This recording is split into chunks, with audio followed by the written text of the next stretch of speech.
मैं हिस्ट्री लिख रहा हूं, हिस्ट्री का हिस्सा बनने जा रहा हूं। मैं शुक्रगुजार हूँ इलेक्शन कमीशन का भी तरीके से सुन रहे हैं दोनों पार्टीज को, और मेरी क्लैरिटी और मेरी इनोसेंस विद प्रूफ है। फैसल वाडा साहब जाएंगे जी, कोई झचका नहीं है, वो जाएंगे अभी सुप्रीम कोर्ट में। फैसल वाडा जाएगा आगे अदालत। ये तो ऐसे छोटे मोटे चूहे भाग रहे हैं, इसलिए शोर हो रही है। हिस्ट्री का हिस्सा बनने जा रहा हूं। अस्सलाम वालेकुम नाज़रीन, आप देख रहे हैं प्रोग्राम 7 से 8 गुड बाय फैसल वाडा।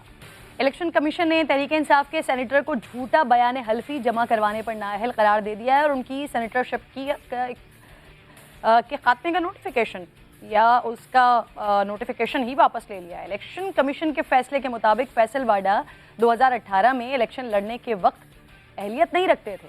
फैसल वाडा को बतौर रुकने कौमी असम्बली हासिल की गई तनख्वाहें और मराहत वापस जमा करवाने का हुक्म भी दिया गया है।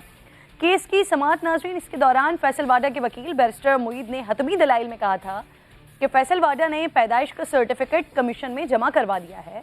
उनका कहना था कि फैसल वाडा अमरीकी रियासत कैलिफोर्निया में पैदा हुए थे और पैदाइशी तौर पर अमरीकी शहरी हैं। वकील ने अदालत को बताया था कि कागजात नामजदगी जमा करवाने से कबल फैसल वाडा ने गैर मुल्की पासपोर्ट मनसूख करवा दिया था। उन्होंने कोई झूठ नहीं बोला। फैसल वाडा ने भी फैसले के खिलाफ सुप्रीम कोर्ट जाने का ऐलान कर दिया। इलेक्शन कमीशन ने फैसल वाडा को आइन के आर्टिकल 62(1)(f) के तहत नाअहल करार दिया है। इसी आर्टिकल के तहत साबिक वज़ीर आज़म नवाज शरीफ और तहरीक इंसाफ के रहनुमा जहांगीर तरीन को सुप्रीम कोर्ट ने नाअहल करार दिया था।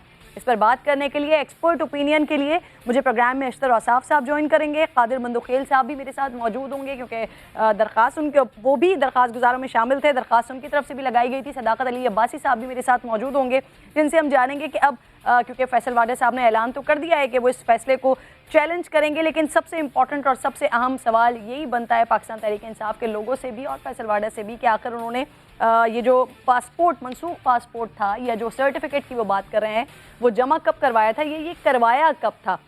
बड़ा अहम फैसला जिसकी वजह से जिसका एक कौमी असम्बली की नशस्त भी फैसल वाडा ने छोड़ी, फिर उसके बाद सेनेटर बन गया और सेनेटर बनने के बाद भी उनके हक़ में कहीं पर भी ये फैसला तो आता हुआ दिखाई नहीं दिया कि सेनेटरशिप का नोटिफिकेशन भी अब उनका वापस ले लिया गया है। इलेक्शन कमीशन का ये फैसला जिसके मुताबिक फैसल वाडा 2018 में इलेक्शन लड़ने के वक्त अहलियत ही नहीं रखते थे।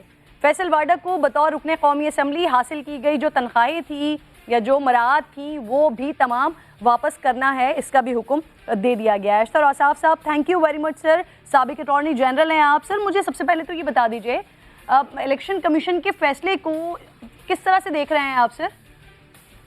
देखिए, इलेक्शन कमीशन का फैसला जो है वो बहुत देर में आया, लेकिन जो फैसला है उसकी जो बुनियादी वजह है वो है मिस डिक्लेरेशन जो कि नेशनल असेंबली के इलेक्शंस के लिए कागजात नामजदगी में दायर किया गया था।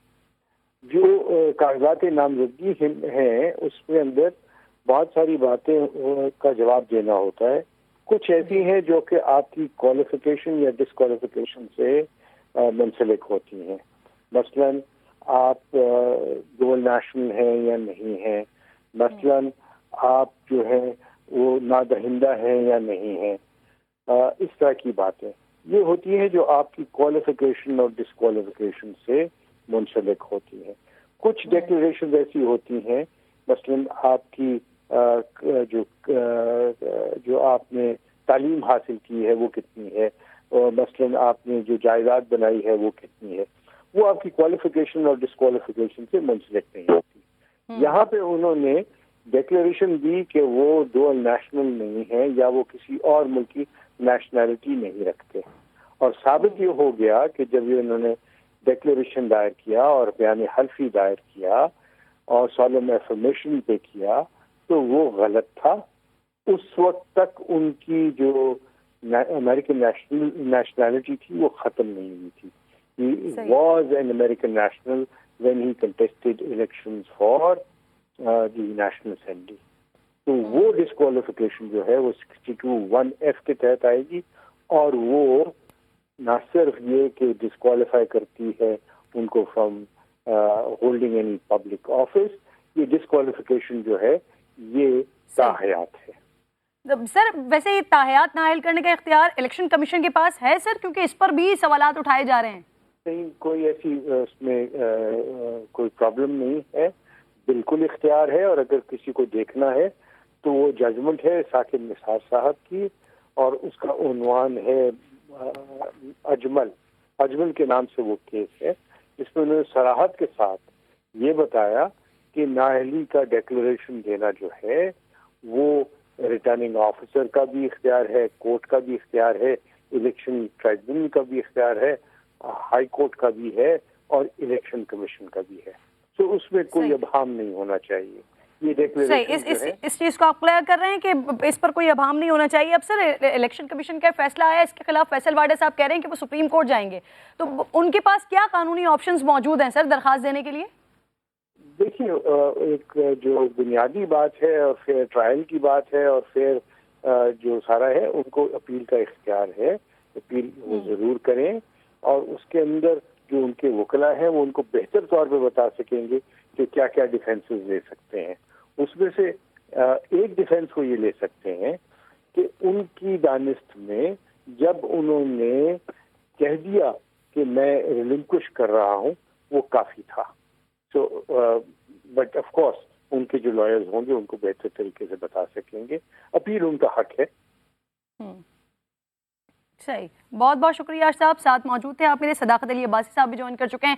सदाकत साहब, इससे पहले कि आप इस फैसले के ऊपर कमेंट करें, सर मुझे ये बता दीजिए, आपको या सर आपकी पार्टी को या वजीर आजम साहब को ये मालूम है कि फैसल वाडा साहब ने अमरीकी शरीयत सर छोड़ी कब थी? देखिए, ये हर बंदे का इंडिविजुअल मैटर है और इंडिविजुअली उन्होंने इस केस को लड़ना है।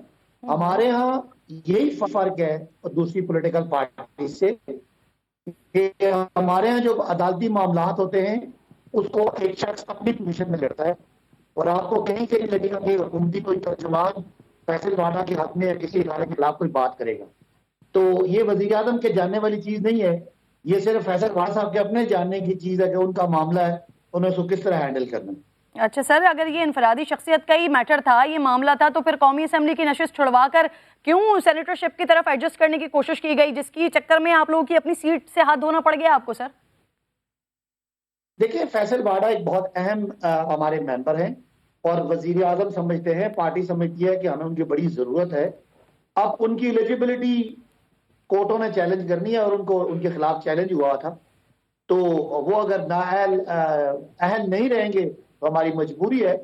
बाकी एज एन इंडिविजुअल हमें उनके किसी कंडक्ट पे कोई एतराज नहीं है, लेकिन ये इलेक्शन के जो प्रोसीजर में उनके साथ जो भी गलती हुई या जो गलती अभी तक बन रही है, इसको सजा उनको जो मिली है वो कोर्ट में चैलेंज करेंगे, और अगर वो बहाल हो गए तो वो वापस अपनी पोजीशन पे आ जाएंगे, वरना कोई उनको डिफेंड नहीं करेगा। सर अब आपको ये इल्म है कि प्रोसेस में फैसल वाडा साहब से गलती हो गई है? सर देखिए, हर आदमी एमएनए या सेनेटर, ये उसका जाती काम होता है कि वो अपने आप के अपने कागज सीधे रखे। As long as he is eligible तो वो काम करेंगे। अगर कोई एलिजिबिलिटी पे इलेक्शन कमीशन उनको नहीं मानेगा तो वो काम नहीं करेंगे। Simple is that. हमें उनके और किसी कंडक्ट पे कोई एतराज नहीं है, लेकिन एक इदारा है और उसमें उनको उससे छलनी से गुजर के आना है। तो once he is eligible he can start working. तो सर इतने इंपॉर्टेंट, आप खुद कह रहे हैं कि इतने इंपॉर्टेंट शख्स से कि उनको कौमी असेंबली की सीट छुड़वाकर वहां पर एडजस्ट किया गया, यानी कि पाकिस्तान तहरीक इंसाफ नागुज़ीर हो जाना था। इलेक्शन कमीशन के फैसले में सर आप लोगों को कोई एतराज भी नहीं है? सर आपको लग रहा है कि प्रोसीजर में गलती हो गई है फैसल वाडा से, जिसकी वजह से इलेक्शन कमीशन ने फैसला दिया? सर नहीं, ये एक फोरम है, इस फोरम ने उनको नाअहल करार दे दिया है। अगले फोरम पे वो जाके अपना केस लड़ेंगे। जाहिर है वो कन्विंस हैं कि वो अहल हैं और उन्हें सही अपने फैक्ट्स बताएं, लेकिन it's between him and the court. जब कोर्ट डिसाइड करेगी तो फैसल वाडा अपनी पूरी आबोताब से वापस आ जाएंगे। अगर खुदा न खास्ता कोर्ट ये डिसाइड करती है कि नहीं, तो देन फैसल वाडा नहीं कर सकते। बस इतनी सारी बात है, इसको बिल्कुल प्योरली एक प्रोसीजरल मैटर समझा जाए, ये कोई इज्जत बेइज्जती का मसला नहीं है। सर मैं सिर्फ ये पूछना चाह रही हूँ आपसे कि इतने इंपॉर्टेंट आपके मेंबर रहे हैं, आप लोगों ने कभी भी उनसे पूछा नहीं वैसे ये मामला जिसको आप इंफरादी मामला कह रहे हैं, इतने सालों से ये चल रहा है मामला, वो समाअत को रुकवाने के लिए भी दरखास्तें लगाते रहे, आप लोगों ने कभी पूछा नहीं वैसे उनसे कि अमरीकी शहरियत छोड़ी कब है सर आपने? देखिए किरण, एग्रीड पार्टी जो भी होती है, जो कोर्ट में मैटर लड़ रहा होता है या किसी भी इदारे पे लड़ रहा होता है, उसका मौक़िफ़ ये होता है कि वो सही है। और आप कभी भी किसी बंदे से बात करेंगे जो किसी कोर्ट में जाएगा, तो उसका उनका मौक़िफ़ ये है वो सही, उनके मौक़िफ़ को अभी एक्सेप्टेंस नहीं मिली। अगर एक्सेप्टेंस मिल जाएगी तो वो काम करेंगे। मेरा ख्याल है मेरे कौन से कागज मैंने जमा कराए, ये मेरी पार्टी का इशू नहीं है, मेरा ज़ाती इशू है। मेरी पार्टी को मैं नीट एंड क्लीन चाहिए ताकि वो मुझसे काम दे सके। तो ये एक बदकिस्मती है उनके साथ कि उनके इस मामले में वो इलेक्शन कमीशन को कन्विंस नहीं कर सके। और अगर कोर्ट को, वो सुप्रीम कोर्ट को कन्विंस कर लेते हैं तो अपना काम करेंगे। सिंपल मैटर है between an individual and the court. सही। सदाकत साहब, एक और मामले पर बात करना चाह रही हूँ सर आपसे। आपके इत्तेहादी उड़ उड़ कर जा रहे हैं, ऑपोजिशन से मुलाकातें कर रहे हैं, हुकूमत के साथ भी हैं, ऑपोजिशन के दोस्त भी हैं, तो सर क्या ये सिर्फ हुकूमत को प्रेशराइज करना चाहते हैं, ये प्रेशर डालने के लिए टैक्टिक्स कर रहे हैं, हो क्या रहा है ये? देखिए किरण, ये हर 2-3 महीने के बाद ऐसी बातें चलती हैं और उनका मिलना मिलाना, वो पॉलिटिकल पार्टीज है, हमारे झंडे पे इलेक्शन नहीं लड़ा, ये पोस्ट इलेक्शन हमारा एक आपस में एक अलायंस है और उनका पूरा हक है कि वो आगे पीछे जाएं और अपने आप को चेक करें। लेकिन मेरा ख्याल है वो इतनी कमअकली कोई भी नहीं करेगा कि लगा लगाया मेला छोड़ के वो जाके उजड़े हुए चमन में अपनी जगह बनाएगा। उनको पता है कि उन पार्टियों का मुस्तकबिल भी नहीं है और पाकिस्तान की पूरे मुल्क में अगर कोई पार्टी है वो पीटीआई है। तो मेरा नहीं ख्याल कि ऐसी कोई बात है। इससे पहले आपने 15 दफा ये कहानियां सुनी है कि यार या पार होगा, इधर गए उधर गए, इस्तीफे आ रहे हैं, लॉन्ग मार्च आ रहा है, अदम एतमाद आ रहा है, कुछ भी आज तक हुआ नहीं है। तो हम नहीं समझते कि इसको सीरियस लिया जाए। ये सिर्फ एक मीडिया हाइप है जिसको हाइप आप लोग दे रहे हैं और वो भी ले रहे हैं। तो as long as ground reality concern, उनकी जो आज से 10 दिन पहले वो सेनेट में उनकी अक्सरियत थी वो नहीं साबित कर सके, तो कैसे असेंबली में इसको बता देंगे? अच्छा सर, काफ लीग के कामिल अली आगा साहब, उनकी गुफ्तगू यकीनन सुनी होगी आपने, उनका मुआहदा किसी पार्टी के साथ नहीं है, रियासत के साथ है। जब तक रियासत हुकूमत के साथ है वो भी होंगे। ये रियासत कौन है आप बता सकते हैं जिनके साथ उनका मुआहदा है? मेरा ख्याल है कि जो परवेज इलाही साहब ने बात की वो ज्यादा वैलिड है। कामिल साहब को थोड़ा जज्बाती ज्यादा हो गए और ये जरा फैशन है आजकल स्टैब्लिशमेंट एंड एंटी स्टैब्लिशमेंट की स्टोरियां सुनाना। मेरा ख्याल है इस बात को सीरियस ना लें। जो परवेज इलाही साहब ने कहा है दैट मैटर्स मोर, और उन्होंने कहा कि ऐसा कोई उनके सामने कोई ऐसी चीज नहीं है कि वो अदम एतमाद की तरफ जाए। तो बाकी ऐसे ही अपने आप को, मैंने बताया ना, बड़े बड़े बयान देने के लिए सारे लोग ऐसी बातें करते हैं। मेरा नहीं ख्याल कि वो लगा लगाया मेला जैसे मैंने कहा छोड़ के वो जाके तो ऐसे ही उजाड़ में बैठ जाएंगे। और अगर उनके पास कुछ ऐसा कॉन्क्रीट आ गया जो अब तक शायद नहीं मिला आपके इत्तेहादियों को, लेकिन अगर मिल जाता है तो वो उस तरफ जा भी सकते हैं? देखिए ये तो कुछ भी हो सकता है, वो तो हमेशा से ऐसे हुआ है। लेकिन मैं समझता हूँ कि हमारे पॉलिटिकल जो एलाइज हैं, जो हमारे पार्लियामेंट्री एलाइज हैं, वो बड़ा अच्छा समझते हैं कि पाकिस्तान को, जो पाकिस्तान के मसाइल हैं, इमरान खान के अलावा कोई हल। एमक्यूएम सर सोच रही है, अभी उन्होंने थोड़ा सा टाइम ले लिया है। पार्टी जो है उन्होंने तो आपसे हिस्सा थोड़ा सा ज्यादा मांग लिया है। जो काफ लीग है वहां से भी कामिल अली आगा साहब ये कह रहे हैं, लेकिन आप ये कह रहे हैं कि वो उजड़ा चमन है और वहां पर कुछ भी नहीं है। सदाकत साहब, हाँ वो तो है ही कुछ नहीं। आप मुझे बताएं ना, नवाज शरीफ साहब मुल्क से भागे हुए हैं, जरदारी साहब केस में फंसे हुए हैं, शहबाज साहब को सजा होने लगी है, मरियम साहब न्यायालय, तो है क्या उधर? तो मौलाना फजल रहमान वैसे बेरोजगार है, इधर इमरान साहब हत्ता पूरा घराना पूरा एक कैबिनेट, पूरे एमएलए एमपी सेनेटर्स 4 सूबों में, 3 सूबों में सूबाई हुकूमत, 2 स्टेट में हुकूमत, उधर है क्या? पीपल्स पार्टी एक कोने की जमात है, नून लीग सेंट्रल पंजाब की जमात है, मौलाना कुछ पॉकेट्स में। तो हमारा छोटी छोटी रीजनल जमातों से मुकाबला है। पीटीआई की ओनली पार्टी जो नेशनल पार्टी है, जिसकी स्टैंड भी है और जिसका आगे फ्यूचर भी है। सही है। आप ये बात सोच रहे हैं इस वक्त जो मीटिंग्स हो रही हैं, जो मुलाकातें हो रही हैं, लेकिन दूसरी तरफ से मैसेजेस क्या आ रहे हैं वो भी मैं नाज़रीन को सुनवाती हूँ। मेहमान जो दूंगी। सदाकत अली अब्बासी साहब, आपका बेहद शुक्रिया। ऑपोजिशन की तहरीक अदम एतमाद पर गुमगू किसी सूरत हाल है। इत्तेहादी अब भी हुकूमत से अलग होने की नफ़ी कर रहे हैं।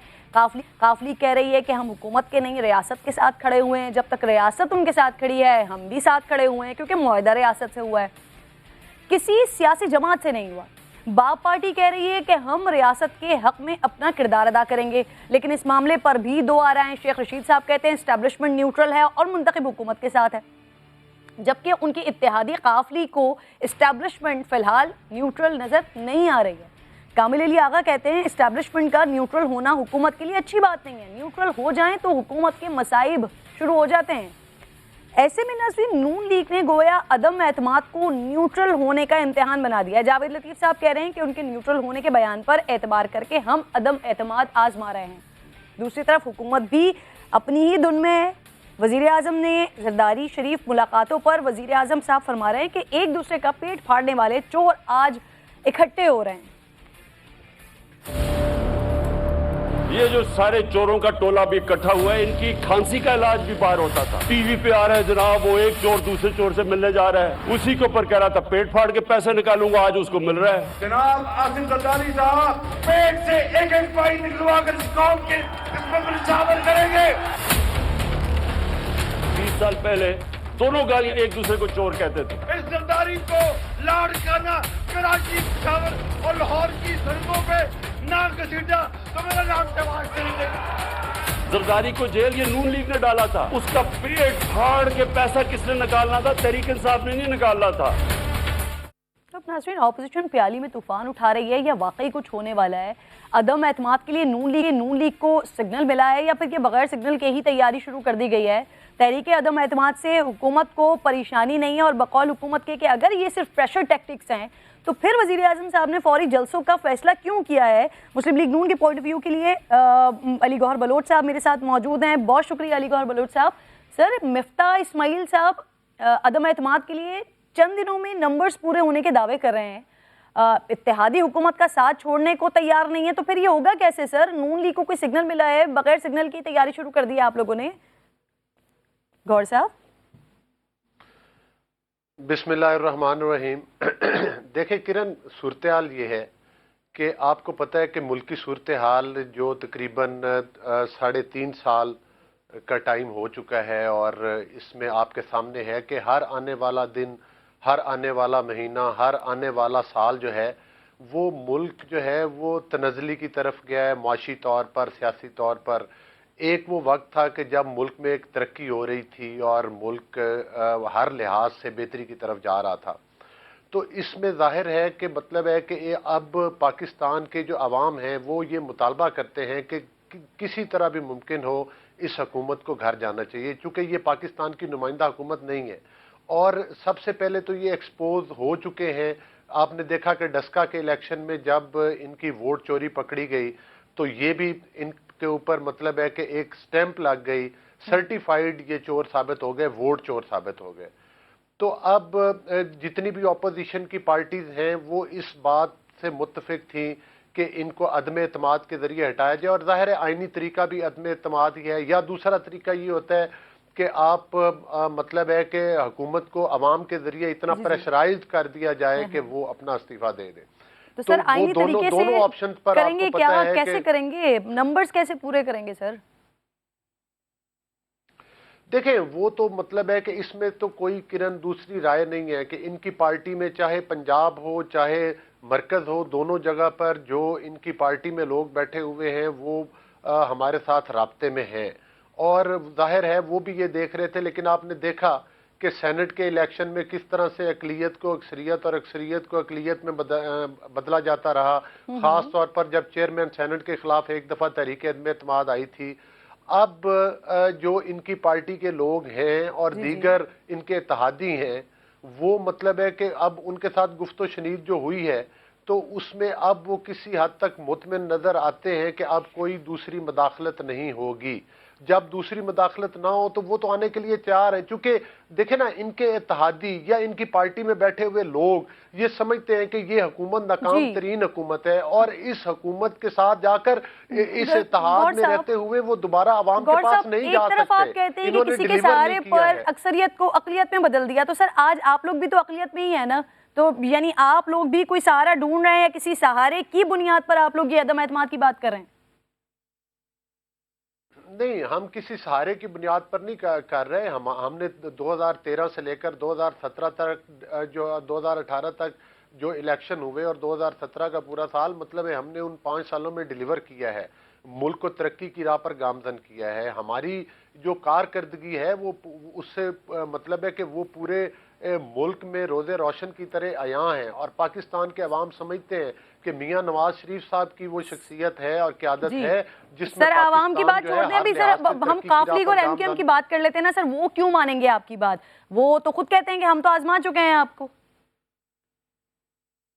नहीं, देखें, काफ लीग के साथ हमारे इख्तलाफात थे, कोई वो उनके साथ मतलब है कि हमारे काफ लीग तो हमारे साथ पहले कभी इकट्ठी रही ही नहीं है। ये मुस्लिम लीग से ही अलग हुए थे लोग जिन्होंने काफ लीग बनाई। तो अब आपने देखा है कि पिछले एक दो सालों में अब काफ लीग के साथ भी हमारे राब्ते पहले से ज़्यादा बेहतर हैं और अब गुफ्तो शनीद का सिलसिला जारी है। तो इंशाअल्लाह ताला मतलब है कि अब ये लग रहा है कि ये आईनी तब्दीली अब मुल्क में आके रहेगी। देखिए, काफ लीग ने भी तो कल अवाम में जाना है। आप ही लोग कहते हैं ना, आप ही लोग कहते हैं कि ये एस्टैब्लिशमेंट की पार्टी है काफ लीग, किसी के कहने पर चलती है, तो फिर कैसे आप लोगों के साथ अच्छे पिछले 1-2 साल से ताल्लुकात हो रहे हैं सर? किसी के कहने पर ही हो रहे हैं? नहीं, देखें, हमारे जो मुज़ाकरात हो रहे हैं वो जो काफ लीग के साथ राब्ते हैं या मतलब है कि एमक्यूएम के साथ राब्ते हैं, वो किसी के कहने पर नहीं हो रहे। हम उनको दावत दे रहे हैं। ये अब फैसला उन्होंने करना है कि आया उन्होंने उस तरफ खड़े होना है जहां पर नेक्स्ट इलेक्शन में वो जाएंगे तो वो क्या कारकर्दगी दिखाएंगे कि इस हुकूमत ने जो महंगाई की, जो इस हुकूमत ने मिनी बजट रोकने के लिए भी तो दावत दी थी ना आप लोगों ने सर। इसके अलावा और भी बहुत सारे मामलात के लिए आपने दावत दी थी ना सर, लेकिन हुआ तो कुछ भी नहीं। बहरहाल सर अब ये बताइए मुझे, ऑपोजिशन अब तक सर ऑपोजिशन अब तक किसी इत्तेहादी को मनाने में कामयाब नहीं हो सकी है ना सर। नून लीग के लिए अब क्या वाहिद उम्मीद तरीन ग्रुप रह गया है क्या? देखें, जब तक कोई पार्टी भी किसी हुकूमती इत्तेहाद का हिस्सा होती है या अपोजिशन इत्तेहाद का हिस्सा होती है तो उसके लिए छोड़ के जाना जो है वो इतना आसान नहीं होता। अब ये तमाम पॉलिटिकल पार्टीज, मैंने आपको ये गुजारिश की है कि रियलाइज कर चुकी है कि ये वही तो मैं जानना चाह रही हूँ गौहर साहब कि आप लोग ऐसी कौन सी आसानियां पैदा कर रहे हैं कि वो इत्तेहादी आपकी तरफ आ जाएंगे सर?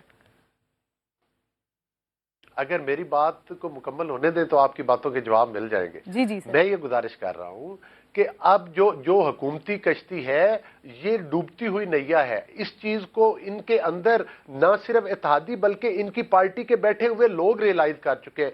नूर आलम खान की बातें आपने मीडिया के ऊपर सुनी, फिर इसके अलावा इनके और बहुत सारे इत्तेहादी जो इनकी पार्टी के लोग हैं जब बजट सेशन होता है तो इन्हीं की पॉलिसीज के ऊपर क्रिटिसाइज करते हुए नजर आते हैं।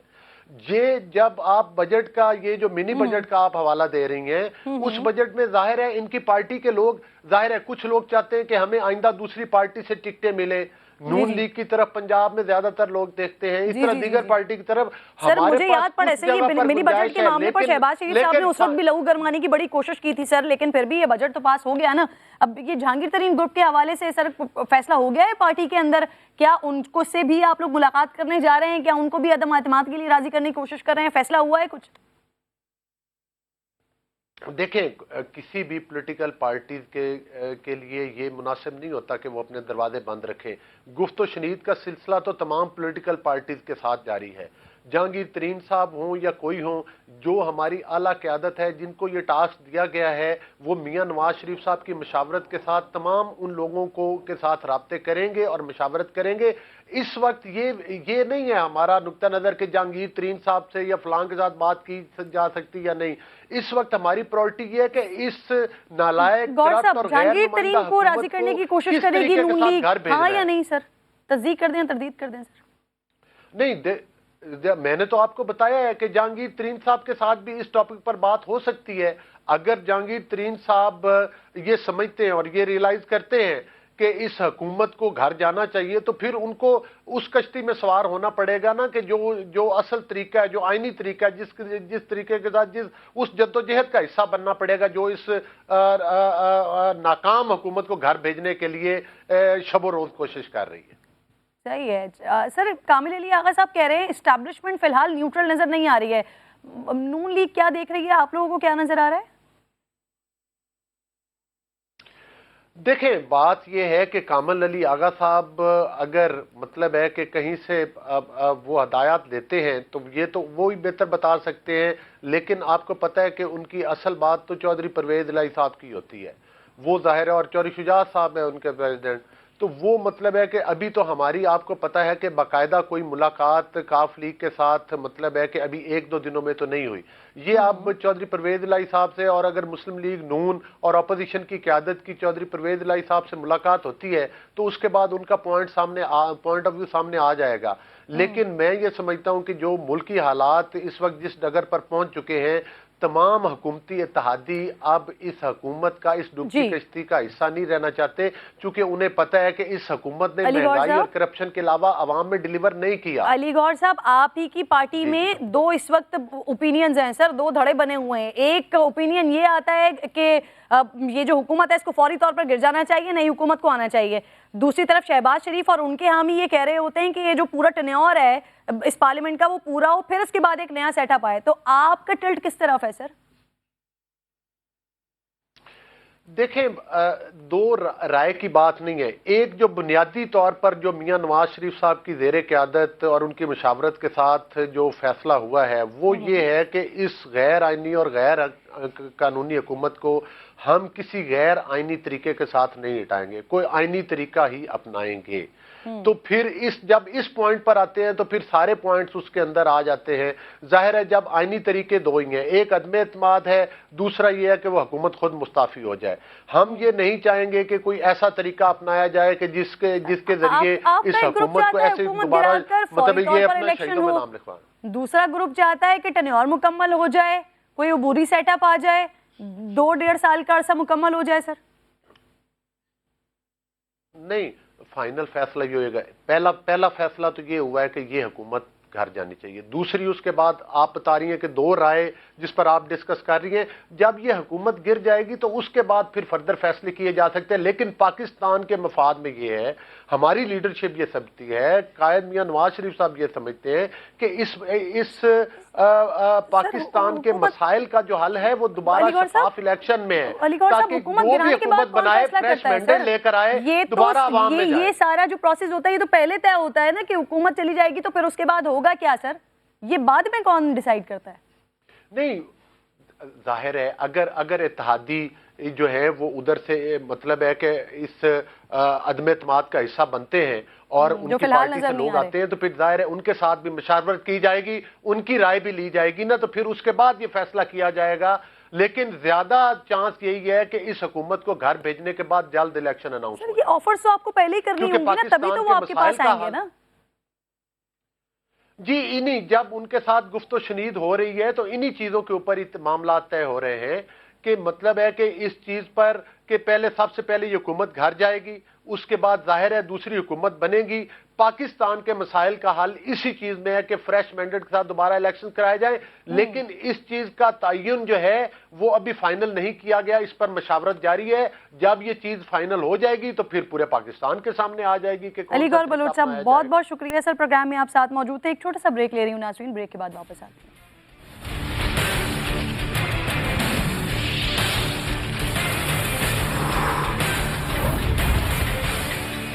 काफिर है तो शमशीर पे करता है भरोसा, मोमिन है तो बेतेग भी लड़ता है सिपाही। अल्लामा इकबाल के इस शेर की जीती जागती तशरीह है कर्नाटका की मुस्कान, जिसने जाफरानी मफलर पहने हुए दर्जनों हिंदू इंतहा पसंदों को सियाह बुरक़े से शिकस्त दी है। पाकिस्तान हो नाज़रीन या भारत हो, सोशल मीडिया पर हर सो हिजाब का इशू टॉप ट्रेंड बना हुआ है। लेकिन मुस्कान ने सिर्फ भारतीय इंतहा पसंदों को ही नहीं ललकारा है, बल्कि बाहिजाब ख़वातीन को कमज़ोर समझने वाले, हिजाब को ख़वातीन के कॉन्फिडेंस ख़त्म करने की वजह करार देने वाले दुनिया के हर नाम नहाद स्कॉलर को मुंह तोड़ जवाब दिया है। ये हिजाब, ये दीन, ये कलमा हक़ इंसान को वो ताकत देता है कि वो तन्हा भी लश्करों पर भारी पड़ जाता है। एक जानिब भारतीय हुकूमत ने कर्नाटका के तमाम स्कूल और कॉलेजेस 3 दिन के लिए बंद कर दिए हैं, मुजाहिरों पर पाबंदी लगा दी है। दूसरी तरफ हिजाब पर पाबंदी का सिलसिला मध्य प्रदेश तक फैल गया है। वहाँ भी बाहिजाब तालिबात को स्कूल्स में दाखिले से रोक दिया गया है। मध्य प्रदेश के वजीर तालीम कहते हैं जिसे हिजाब पहनना है घर में पहने, स्कूल यूनिफॉर्म का हिस्सा नहीं होना चाहिए। दूसरी तरफ ये इत्तलात भी हैं कि बीजेपी ने अपने गुंडों में लाखों की तादाद में जाफरानी शॉल्स तकसीम किए हैं ताकि तनाज़े को मज़ीद हवा दी जाए। हिजाब पर पाबंदी का शोर और बुलंद किया जाए। इस पर बात करने के लिए मुझे प्रोग्राम में इस वक्त ज्वाइन कर चुके हैं बिलाल कुतुब साहब, मेरे साथ मौजूद हैं। बिलाल भाई, पिछले 2 रोज से, कल से जिस तरह से हम देख रहे हैं, ये एक निहत्ती लड़की जिसने इस वक्त वहाँ इतने सारे लोगों को पहले शिकस्त दी और अब सोशल मीडिया पर जिस पुरजोर आवाज़ के साथ ये बच्ची दिखाई दे रही है, पहले तो इसके हौसले पर, इसके अज़म पर, इसके अल्लाह अकबर पे कमेंट कीजिएगा। बहुत शुक्रिया किरण। ईमानदारी से सीने पे हाथ रख के बताइए कि आज मुसलमान होने पे और एक औरत होने पे फख्र नहीं हो रहा आपको? बेशक, खुदा की कसम, ये मीठी मीठी बातें तो करने वाले सभी होते हैं, साथ देते हैं, लेकिन जब इंसान नारा हक बुलंद करे ना तो इंसान तन्हा रह जाता है। और यही बिल्कुल मजाज जो है ये नबी के साथ हुआ। जब दावा हक किया ना तो सब छोड़ के चले गए, लेकिन आज वो अकेला नहीं, आज सब उसके साथ है।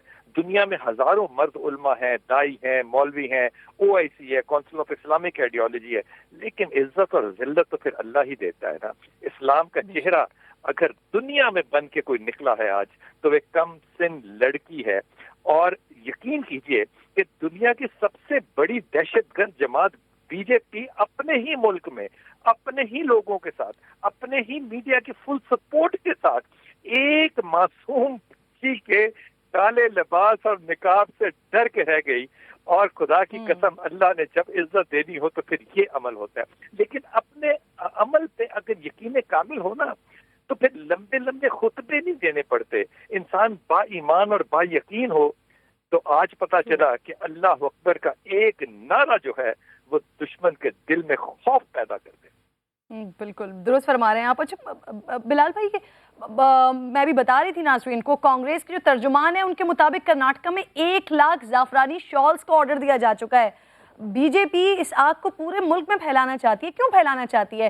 क्या ये जो हमेशा होता है, और स्पेशली जब मोदी सरकार, जब बीजेपी की तैयारी हो रही होती है तो वो वोट बैंक बढ़ाने के लिए, मजबूत करने के लिए मुसलमानों को अटैक कर रहे होते हैं, अक़लियतों को अटैक कर रहे होते हैं, उसी की कड़ी है सर?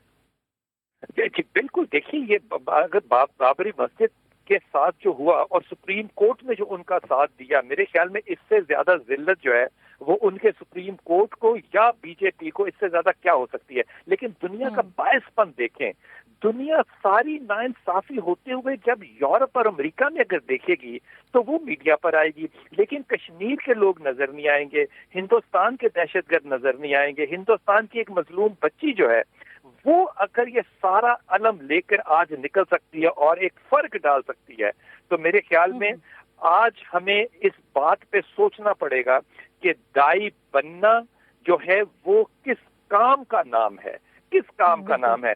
दहशतगर्दी जितनी मर्जी हो जाए इस दुनिया में, अगर आज भी एक औरत तन्हा अकेली निकल के अपना एक सीधा हाथ उठा के अल्लाह अकबर का नारा लगा सकती है तो सारी दुनिया उसके आगे नहीं, उसके साथ नहीं, उसके पीछे खड़ी हो जाती है। दुरुस्त फरमा रहे हैं आप। और फिर यहाँ पर बहुत सारे सवालात इंसानी हुकूक की तंजीमों पर भी उठते हैं, अक़वाम मुत्तहिदा पर भी उठते हैं, अमेरिका पर भी उठते हैं। पिछले दिनों ये ओलंपिक्स के लिए सिफारती बॉयकॉट चाइना का किया, उइग़ुर के मुसलमानों के लिए किया, लेकिन यहाँ पर भारत में जो बड़ी यारी अमेरिका और भारत की चल रही होती है, यहाँ पर जो कुछ मुसलमानों के साथ पिछले 70 सालों से हो रहा है वो दिखाई नहीं देता है। बिलाल भाई, आप मेरे साथ ही मौजूद हैं, कल से खबर है वो भी बड़ी गर्दिश कर रही है, मैं चाह रही हूँ उस पर भी आपसे बात करूँ।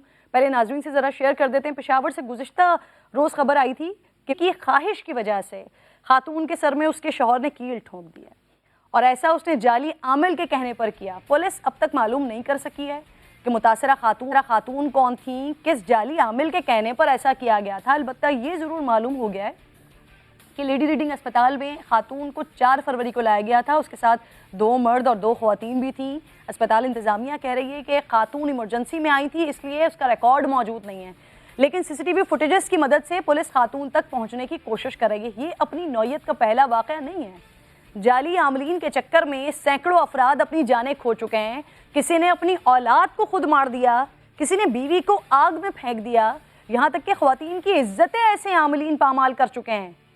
इतना सब कुछ देखने के बावजूद ना हमारे लोगों को होश आता है और ना हुकूमतें इस हवाले से सख्त एक्शन लेती हुई दिखाई देती हैं। बल्कि हमें क्या दिखाई देता है, आज भी शहर की दीवारों पर, सोशल मीडिया पर खुलेआम ऐसे आमलीन अपने कामों की तशहीर करते हैं।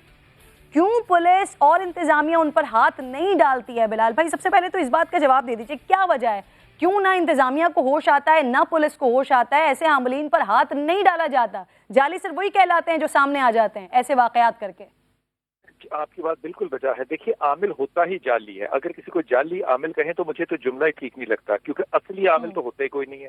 लेकिन क्योंकि उलमा कराम ने कभी इसके ऊपर वाज़ेह स्टैंड इसलिए नहीं लिया कि अक्सरियत उलमा में से कुछ लोग वो भी आमिलीन अपने आप को कहते हैं, और इस मामले में क्योंकि पैसा जो है वो बहुत ज्यादा इन्वॉल्व है, ये बहुत ज्यादा बड़ा बिजनेस है एक, और अंडरग्राउंड बिजनेस भी है, और ऑन द फ्रंट भी बिजनेस है। इसलिए जिस चीज में पैसे शामिल हो जाएं वहां मुझे लगता है कि हमारे नजरियात पीछे चले जाते हैं। अल्लाह कहता है कि जो कहते हो वो करते क्यों नहीं हो। अब वाज़ेह हुक्म है कि जो कहते हो वो करते क्यों नहीं है। एक तरफ तो हमारा ईमान अल्लाह पर है, वसीले से अगर दुआ भी मांग ले तो वो भी किसी को एक्सेप्टेबल नहीं होती। दूसरी तरफ बच्चा जो है वो बाबाता करेगा। भाई कमाल माशरा हो गया, जिस माशरे में पर्दा अपनी इंतहाई सतह पर हो वहां आप नामहरमों के पास ले जाकर अपने घर की रसाई उनको दे देते हैं। ये जादू जहालत का मसला नहीं है, ये मुनाफिकत उस माशरे में जब नॉर्मल बन जाए तो फिर मेरे ख्याल में ये इसकी अक्सी है। बहुत बहुत इंपॉर्टेंट और वैलिड पॉइंट आपने उठाया है। यही अल्लामा ताहिर अशरफी साहब की जानिब सवाल लेकर चलूंगी। अल्लामा साहब, आवाम को तो शऊर नहीं आकर दे रहा है ना, लेकिन जैसे कि बिलाल कुतुब साहब कह रहे हैं कि उलमा भी खुलकर उनका भी पॉइंट ऑफ व्यू इस पर मौक़िफ़ नहीं आया है सामने, तो सर मसाजिद से, मेंबर से क्यों इसके खिलाफ आवाज़ नहीं उठाई जाती, क्यों मौसर आवाज़ नहीं उठाई जाती? देखिए, गुजारिश ये है कि उलमा तो मैं समझता हूँ जो जिनको